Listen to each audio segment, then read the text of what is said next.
ప్రజాపాలన అంటారు. చేసేవన్నీ మాత్రం అసాంఘిక కార్యకలాపాలు. ఈరోజు ప్రశ్నిస్తే దాడులు, ఎవరన్నా ప్రభుత్వ కార్యకలాపాలకు సంబంధించి అయితేనేది, లేకపోతే ప్రభుత్వం ఇచ్చినటువంటి హామీల మీద అడిగితే కేసులు. ఇదే జరుగుతుంది తెలంగాణ రాష్ట్రంలో. నేడు ఈరోజు సాక్షాత్తు ఇప్పుడున్నటువంటి ముఖ్యమంత్రి సొంత మండలంలో రైతు రుణమాఫీకి సంబంధించి ఎంతమందికి వచ్చింది రాలేదని చెప్పేసి వెళ్ళినటువంటి 2 మహిళా జర్నలిస్టుల మీద అక్కడి కార్యకర్తలు చేసినటువంటి దాష్టికాన్ని మనందరం సోషల్ మీడియా వేదికగా చూస్తూనే ఉన్నాం. అంటే ఏం జరుగుతుంది తెలంగాణ రాష్ట్రంలో? ఇంత అప్రజాస్వామ్యకంగా ఎందుకు వ్యవహరించాల్సి వస్తుంది ప్రభుత్వం? దీనికి సంబంధించి ఈరోజు ఒక చిన్న విషయం మీద కూడా ఈరోజు ప్రతిదాన్ని కూడా గమనిస్తున్నా అన్నట్టు చెప్తున్నటువంటి మహిళా కమిషన్ దీని మీద సపోర్ట్ చేయదు. ఈరోజు జర్నలిస్ట్ సంఘాలకు సంబంధించి కూడా ఆమెకు ఇవాళ ఉన్నటువంటి 2 జర్నలిస్టులకు దేశవ్యాప్తంగా కూడా మంచి ఒక అద్భుతమైనటువంటి వారికి ఏదైతే ఉందో అది చేసిన పనిని ఈరోజు స్పందిస్తున్నటువంటి సందర్భం. ఇదే నేపథ్యంలో అసలు ఈ ప్రభుత్వంలో ఈ ప్రశ్నించే గుర్తుకలపై జరుగుతున్న దాడికి సంబంధించి మనతో మాట్లాడేందుకు తెలంగాణ జర్నలిస్ట్ ఫోరం అధ్యక్షులు, అలాగే తెలంగాణ ఉద్యమకారులు పల్లె రవికుమార్ ఉన్నారు. ఆయన అడిగి మరిన్ని విషయాలు తెలుసుకుందాం. అన్న నమస్తే. మొత్తం 8 నెలలు అవుతుంది. ఈరోజు మా పైన దాడులు, జర్నలిస్టుల పైన ఓయూల నిషేధాలు, తర్వాత ఈరోజు మహిళా జర్నలిస్టులను కూడా చూడకుండా వాళ్ళపై విపరీతమైన చేస్తున్నటువంటి ఒక అసాంఘిక దాడి ఎట్లా చూస్తున్నారు? ముందుగా ఈరోజు మహిళా జర్నలిస్టులు సరితా యాదవ్, విజయారెడ్డి ఇద్దరు స్వయంగా ముఖ్యమంత్రి రేవంత్ రెడ్డి గారి సొంత ఊరు స్వగ్రామం కొండారెడ్డిపల్లిలో వెళ్ళినప్పుడు అక్కడ రైతు రుణమాఫీకి సంబంధించి ఏ విధంగా అమలవుతుంది అనే విషయాన్ని అక్కడ క్షేత్రస్థాయిలో పరిశీలన కోసం రైతులతో మాట్లాడించడం కోసం అక్కడికి వెళ్ళినప్పుడు వాళ్ళ పట్ల ఆయన స్వగ్రామంలో ఆ 2 మహిళా జర్నలిస్టుల పట్ల ఇలా రేవంత్ రెడ్డి ఇలా వాళ్ళ మనుషులు చేసినటువంటి దాడి అనేది అత్యంత దుర్మార్గం. దాన్ని తెలంగాణ జర్నలిస్టు ఫోరంగా చాలా స్పష్టంగా దాన్ని ఖండిస్తున్నాం. ప్రభుత్వం ఈ విషయంలో డీజీపీ గారికి విజ్ఞప్తి చేస్తున్నాం, బాధ్యులైనటువంటి వాళ్ళకి చర్య తీసుకున్నాం. రైట్. ఇదే గత గవర్నమెంట్లో ఉన్నప్పుడు సోకాల్ జర్నలిస్టులు అని చెప్తున్న వాళ్ళు సాక్షాత్ మొత్తం సొంత విలేజ్ ఈరోజు రైతు రుణమాఫీకి సంబంధించిన చూస్తాము. సోషల్ మీడియాలో మార్పు రాలేదని చెప్పేసి ఇంకా గోలు పెడుతున్న పరిస్థితి రైతు. ఆ విషయం మీద ఒకసారి ప్రభుత్వం దృష్టికి తీసుకుపోదామని చెప్పేసి కొండారెడ్డిపల్లికి ఉంది. ఎందుకంటే కొండారెడ్డిపల్లి తెలంగాణ రాష్ట్రంలో లేదా? ఇప్పుడు ఇవాళ వాస్తవంగా క్షేత్రస్థాయిలో జరుగుతున్నటువంటిది ప్రభుత్వం కాంగ్రెస్ ప్రభుత్వం అధికారంలో 9వ నెల నడుస్తుంది. 9వ నెల నడుస్తుంది. 420 హామీలు ఇచ్చారు. అందులో ప్రధానంగా రైతు రుణమాఫీ 2 లక్షలు అని చెప్పేసి చాలా గొప్పగా, అసలు ఇక ఇటువంటిది ఎప్పుడు ప్రపంచంలో ఎప్పుడు జరగలేదు అన్నట్టుగా ప్రచారం చెప్తున్నారు. దాన్ని ఒక జర్నలిస్టుగా ఒక మీడియా ప్రతినిధులుగా తప్పనిసరిగా దానికి సంబంధించి ఏ విధంగా అమలవుతుందని క్షేత్రస్థాయిలో పరిశీలనకు వెళ్తారు. ఇవాళ కొత్త కాదు. యుద్ధ క్షేత్రంలో తెలంగాణే కాదు, కాశ్మీరు, శ్రీలంక లాంటి యుద్ధ క్షేత్రంలోనే తెలంగాణ జర్నలిస్టులు ఎంతోమంది వెళ్ళి పరిశీలన చేసి క్షేత్రస్థాయి అధ్యయనం చేసి రిపోర్టింగ్ చేసినటువంటి చరిత్ర వాళ్ళ తెలంగాణ జర్నలిస్టులకు ఉన్నారు. 2 తెలంగాణ ఉద్యమ క్రమంలో అనేక నిషేధాజ్ఞలను ఉల్లంఘించి కూడా తెలంగాణ జర్నలిస్టులు తెలంగాణ ఉద్యమాన్ని ముందు ఎత్తిపట్టినటువంటి సందర్భం చూస్తున్నాం.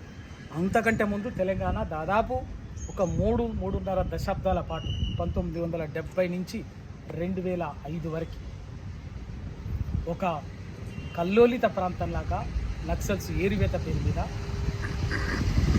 తెలంగాణ అనుభవించినటువంటి హింస అనేది, అణచివేత అనేది అంతా ఇంత కాదు. అటువంటి టైంలో కూడా జర్నలిస్టులు ఎంతో సాహసోపేతంగా పనిచేసినటువంటి వాళ్ళు, అందులో చాలామంది కేసులను కూడా ఎదుర్కొన్నటువంటి చరిత్రను మనం చూసాం. వాళ్ళ తెలంగాణ రాష్ట్రం వచ్చిన తర్వాత వీటన్నిటికి వ్యతిరేకంగానే తెలంగాణ ఇవాళ సాధించుకున్న దానిలో గడిచిన 10 ఏళ్లలో కూడా చాలామంది జర్నలిస్టులు కొన్ని సందర్భాల్లో 1-2 సందర్భాల్లో మినహాయిస్తే చాలా సందర్భాల్లో జర్నలిస్టులు ఎక్కడికి వెళ్ళినా కూడా చాలా మంచి గుర్తింపు మాట్లాడించాలనుకున్నటువంటిది మాట్లాడించారు, అభిప్రాయాలు చెప్పించడం మీద కొందరు అదే పనిగా పనిగట్టుకొని కేసీఆర్ గారి కుటుంబాన్ని వ్యక్తిగతంగా కించపరుస్తూ మాట్లాడిన సందర్భాల్లో కూడా కొంత చూసి చూడనట్టుగానే వ్యవహరించినటువంటి ఆ సందర్భాలు కూడా చూసినాం. ఇవాళ అటు సరిత కానీ విజయ కానీ వెళ్ళింది దేనికి? ఆ ఊర్లో రైతు రుణమాఫీ 2 లక్షల రైతు రుణమాఫీ ఏ విధంగా అమలు అవుతుందనేది క్షేత్రస్థాయిలో స్టడీ చేసి దాన్ని చెప్పడం చేసి వెళ్ళింది. అంతే కదా. మరి దానికి వచ్చిన ఇబ్బంది ఏంది? వెంటనే రేవంత్ రెడ్డి గారు వాళ్ళ సోదరులు ఆ ఊర్లో గుండాలను పెట్టి ఒక మహిళలు అన్నటువంటిది, ఒక మహిళా జర్నలిస్ట్ అనేటువంటిది కూడా చూడకుండా వాళ్ళని దాడి చేసి వాళ్ళని చాలా వాళ్ళ పట్ల చాలా అమానుషంగా మహిళలు అన్నటువంటి దాన్ని కూడా చూడకుండా వాళ్ళ కెమెరాలు లాక్కొని వాళ్ళ సెల్ ఫోన్లు లాక్కొని దాడి చేసి చాలా ఇక మీరు ఈ ఊరి వదిలిపెట్టి పడిపోతే మిమ్మల్ని చంపేస్తామన్నట్టుగా బెదిరించేటటువంటిది ఏంటి? ఇదేనా మీరనే ప్రజాస్వామ్యం? మీరనేటటువంటి కొత్త తరహా ప్రజాస్వామ్యం ఇదేనా?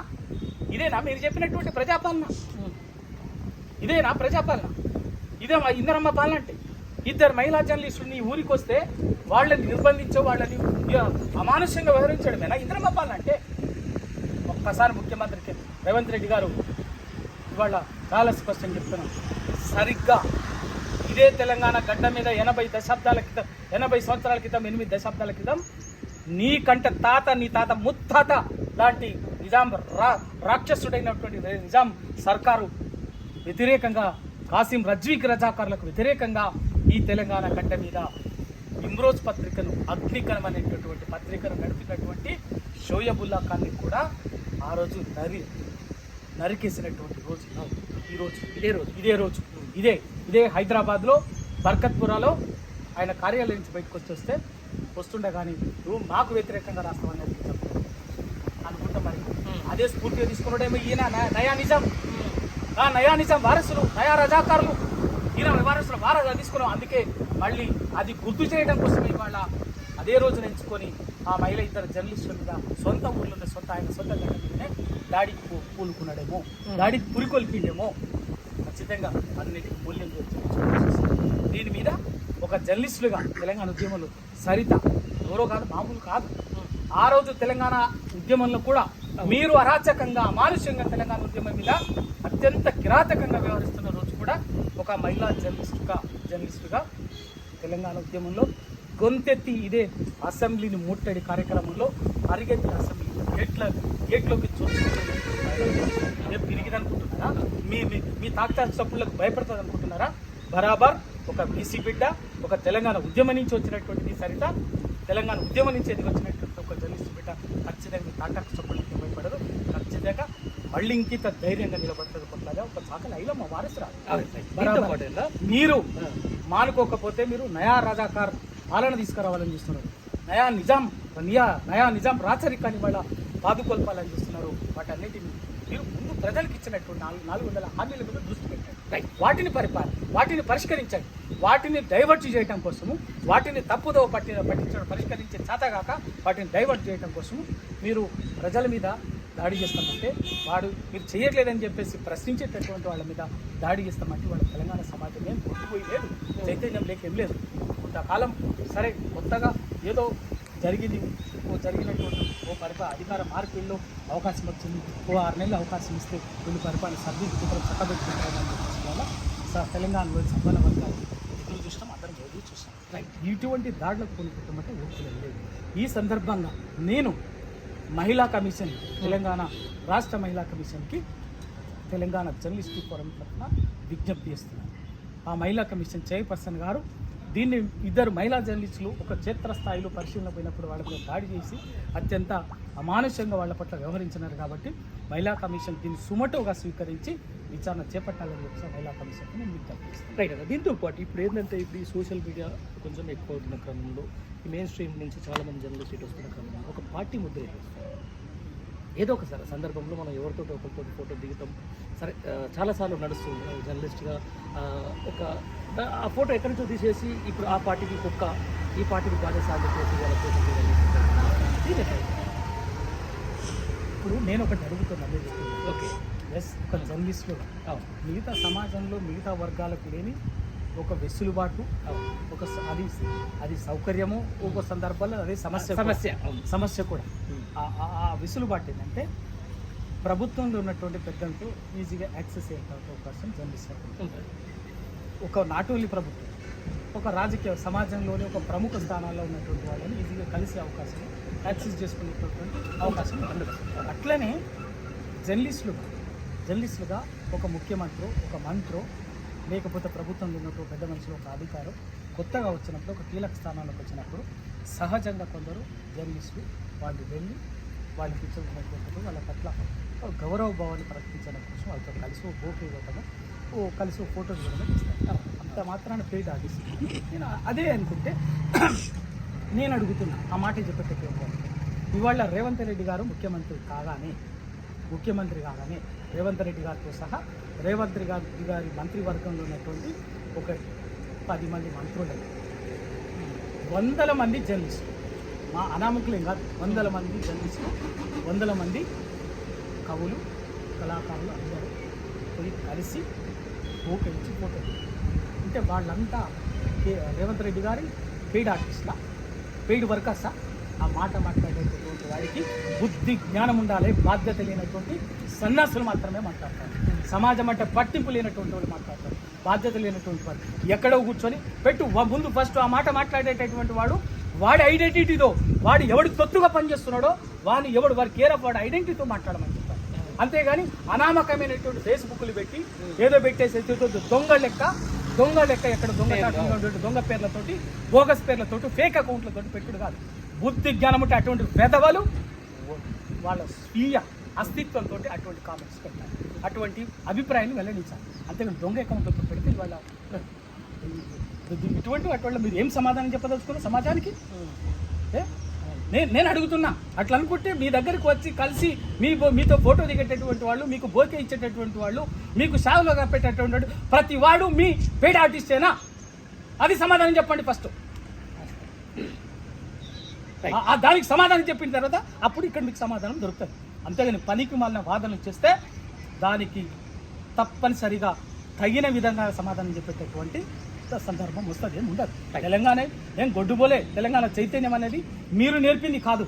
తెలంగాణ చైతన్యం ముందు మీరు చెప్పులు వదిలిపెట్టి ఉరికితే, మిమ్మల్ని తరిమితే మళ్ళీ పదవులలోకి వచ్చినటువంటి వాళ్ళు మీరు తెలంగాణ సమాజానికి మీరు చెప్పాల్సినటువంటి అవసరం లేదు.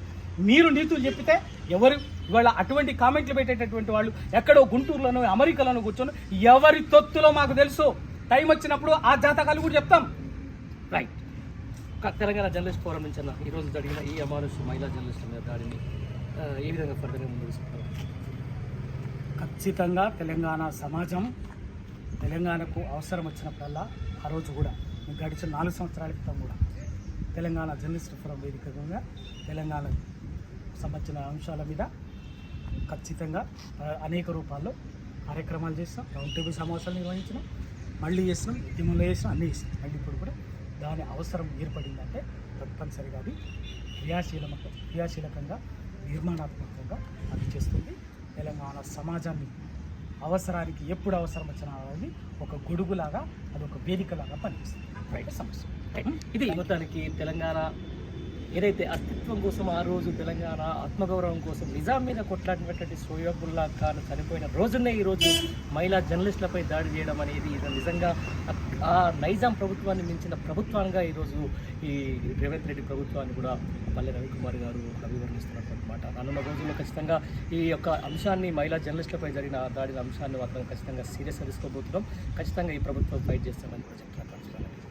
Thank you very much.